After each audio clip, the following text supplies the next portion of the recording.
Bonjour à tous, ce Hit Story est enregistré au Zénith d'Auvergne à l'occasion du show 500 voix pour Queen. Il est l'un des solistes du spectacle. Il a été révélé au grand public en remportant la saison 12 de The Voice. Bonjour Aurélien Vivos.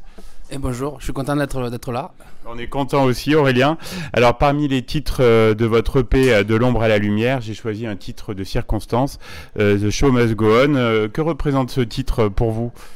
Alors en fait, on va dire que ce morceau-là représente beaucoup de choses pour beaucoup de gens. C'était une évidence en fait. Alors il a fallu juste passer le moment où il fallait que je me sente à la hauteur du titre. Surtout rendre hommage à Freddie et pas vouloir chanter comme lui parce qu'on peut pas, il est unique. Mais ce morceau en fait on peut poser cette question à plein de personnes différentes et il représentera toujours quelque chose, une période, une sensation. Ce morceau il traverse les périodes et puis c'est toujours un gros morceau, donc c'était une évidence de choisir ce morceau vraiment. Est-ce que c'est votre morceau préféré du répertoire de Queen ou il y en a d'autres Eh bien, en fait, c'est particulier parce que comme ils adoraient mélanger les styles suivant les albums, tout ça. J'ai pas de morceau préféré. C'était vraiment parce que celui-là représentait quelque chose plus que d'autres morceaux peut-être, mais c'est pas forcément un morceau préféré. Il fait partie de la liste, voilà. Et puis il est puissant, c'est un morceau très puissant. Ouais. Vous étiez tout jeune quand le titre est sorti en 91. Vous l'avez découvert sur le tard, plus comme tout le monde, comme beaucoup de monde. Eh bien, en fait, c'est rigolo parce que comme il est ancré dans notre cerveau, ce titre, je peux même pas me rappeler et vous dire à quel moment, en fait, il est juste là, il a toujours été là. Et je pense que pour beaucoup de gens, c'est ça aussi. Ce titre, on le connaît tous. Ouais, Est-ce qu'il y a d'autres reprises du morceau qui vous parlent comme ça ou c'est vraiment la version originale ? Eh bien là en fait je vais parler du spectacle du coup. J'aime beaucoup ce qu'on a fait avec avec tous les morceaux de Queen, mais c'est réarrangé.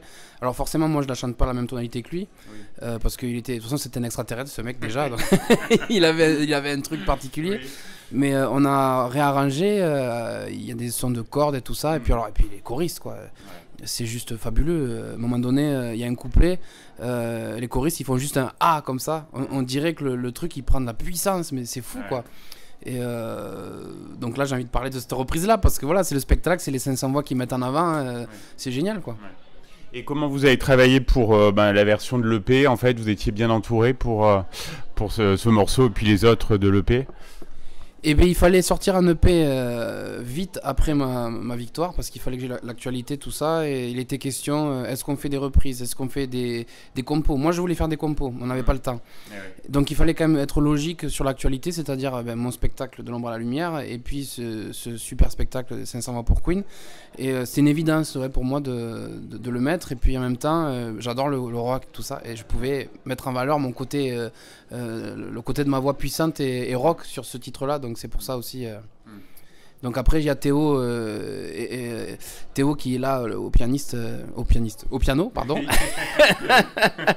Le pianiste de la tournée en fait, qui a fait tous les arrangements aussi. Et donc on a fait ça tous les deux. Voilà. C'est un titre qui doit donner des frissons donc quand vous l'interprétez sur scène. Eh ben justement parce qu'il y a ces choristes derrière, c'est ça qui rend le spectacle, parce que en fait on a l'adrénaline du public qui est devant, et puis la puissance des choristes qui sont derrière, qui eux aussi sont en train de vivre un moment extraordinaire, parce que ils vont faire une seule date, ils vont le vivre, ils vont le garder, et puis le temps va passer, ils vont s'en rappeler comme un moment magique. Et tout ça fait que c'est très fort quoi, comme moment. Comment vous êtes retrouvé dans cette aventure 500 voix pour Queen ? Ça s'est un peu enchaîné pour vous Alors en fait ce qui s'est passé, c'est qu'il y a Bruno Berberes, le directeur de casting de The Voice, qui appelle David Hardy, le producteur. Voilà, il lui dit regarde, il y a un mec pour toi pour Queen, pour 500 voix, c'était avant que ça commence. Et donc il a regardé, tout. Alors, en plus c'était pas très... il fallait qu'il percute parce que à ce moment-là j'ai fait un Ave Maria avec une voix de tête, rien à voir, rien à voir avec. Mais il avait compris. Et donc j'ai fait un essai, il m'a proposé de faire un essai pour la première, c'était le 1er avril l'année dernière, à Reims. Et donc c'était pour moi une étape aussi parce que c'était la première fois que je chantais devant autant de personnes. Il y avait 3000 personnes à peu près. Et donc moi il fallait que je vois si j'étais capable de le faire et voir ce que je ressentais à ce moment-là. Et puis David il fallait qu'il juge est-ce que j'étais le gars qu'il lui fallait pour cette tournée. Et donc c'était un grand moment, très très intense en émotion, mais un grand moment, ouais. Vous êtes le seul soliste masculin. Est-ce que ça fait un poids sur les épaules supplémentaires ? Absolument. Ouais. En plus, il faut savoir que David ne voulait pas de gars. Ah oui. Il voulait que des filles parce que c'était pour casser un peu le truc et tout. Mais bon, ça s'est fait quand même. Je suis content d'avoir réussi à lui faire changer d'avis. Et après, ce qui est vraiment chouette, c'est qu'on est comme une famille. Alors moi, c'est la première fois que je fais une tournée comme ça, donc je découvre. Et je demande, parce que je dis, est-ce que c'est comme ça à chaque fois les tournées? Parce que peut-être que des fois, il peut y avoir peut-être des égos ou ce genre de choses. Mais pas là, et c'est génial, quoi. On s'entend super bien avec les filles, avec les musiciens, avec les équipes techniques et tout. Enfin, on est nombreux, hein, on est une trentaine. Et c'est génial, quoi. C'est génial. Oui, ça a l'air. J'ai vu un petit peu les coulisses, ça a l'air. Selon vous, Aurélien, quels sont les points forts du show? Vous parliez des choristes, mais qu'est-ce que vous retiendrez vraiment comme point fort? Alors il y en a beaucoup. Après, ce qui est cool, c'est qu'on a construit le spectacle. David avait déjà écrit le spectacle d'une certaine manière, en fait, et on l'a fait évoluer un petit peu au fur et à mesure parce qu'on s'est rendu compte qu'il y avait peut-être quelques petites choses à améliorer. Et ce qui est bien, c'est qu'on a de tout dans le spectacle. Il y a des moments d'émotion. Surtout avec les choristes, forcément, ils ont un titre qui est vraiment tout seul. Ils sont tout seuls. Il y a des titres qui bougent, il y a des titres en puissance. Il y a même un passage aussi de titres d'Elvis Presley. Alors il y en a qui disent pourquoi. C'est pas. Oui, c'est qu'en fait Queen jouait beaucoup. Il y a 2 morceaux précis qui jouaient beaucoup sur scène. Et on l'explique parce qu'on rend hommage à Queen aussi, à Freddie Mercury et à Queen entre les chansons. Donc c'est un spectacle très équilibré. On passe par plein d'émotions et puis c'est un grand moment de partage. C'est chouette. Aurélien, vous êtes bien occupé puisque vous avez aussi votre tournée de l'ombre à la lumière. Là, c'est un autre exercice. Rien à voir. Alors, quand j'ai fini l'émission, il fallait vraiment. J'avais ce besoin de remercier les gens pour toutes les belles ondes que j'ai reçues.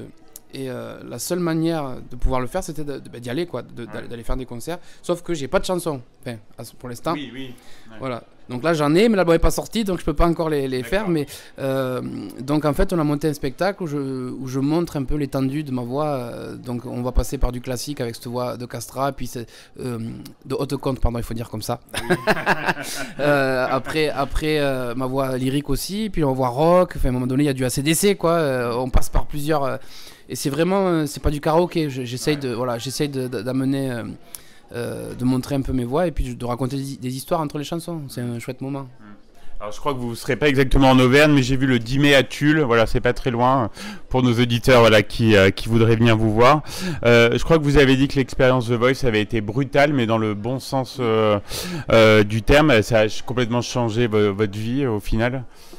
Absolument. En fait, il y a un peu plus d'un an ou un an, enfin, j'ai plus trop la notion du temps tellement c'est intense, mais j'étais avec mon gilet orange et puis je vendais des tuyaux et de la plomberie et là, on chante dans des zéniths, enfin, c'est complètement dingue. Ouais. Et donc, c'est vrai que c'est brutal dans le sens où, normalement, quand on veut faire de la musique et qu'on débute, on arrive avec un EP ou des titres et puis il faut faire des marchés, voilà, tout ça. Moi, j'ai tout fait à l'envers. C'était direct la télé et puis hop, après, entre-temps, j'ai fait une douzaine de télés. C'est un peu, voilà, c'est brutal. Il faut s'habituer à ça. Il faut voir si on est capable de tenir aussi, parce que. Et puis moi surtout, j'ai ma femme et mes enfants, donc il faut aussi qu'on trouve l'équilibre dans tout ça.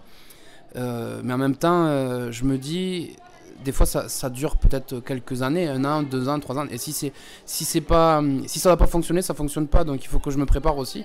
Je fais tout pour que ça fonctionne. Franchement, j'essaye de faire le maximum et de profiter parce qu'on sait pas de quoi demain est fait.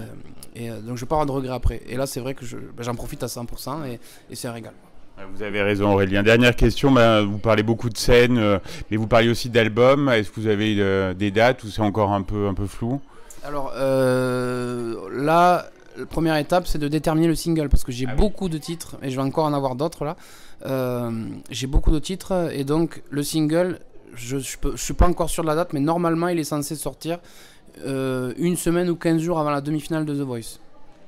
Voilà, puisqu'il faudra que je chante mon single à la finale, normalement, voilà, comme ils font chaque année, puisque je vais transmettre le trophée au prochain, à la prochaine tenant du titre, quoi. Voilà. Et donc voilà, mais l'album, pour l'instant, j'ai pas encore, c'est pas définitif. D'accord. Voilà. On a hâte de découvrir le single, l'album, et puis de vous réentendre sur cette antenne. En attendant, on va écouter votre version de The Show Must Go On. Merci beaucoup, Aurélien Vivos. Merci beaucoup, merci pour cet accueil et je vous dis à bientôt. Merci.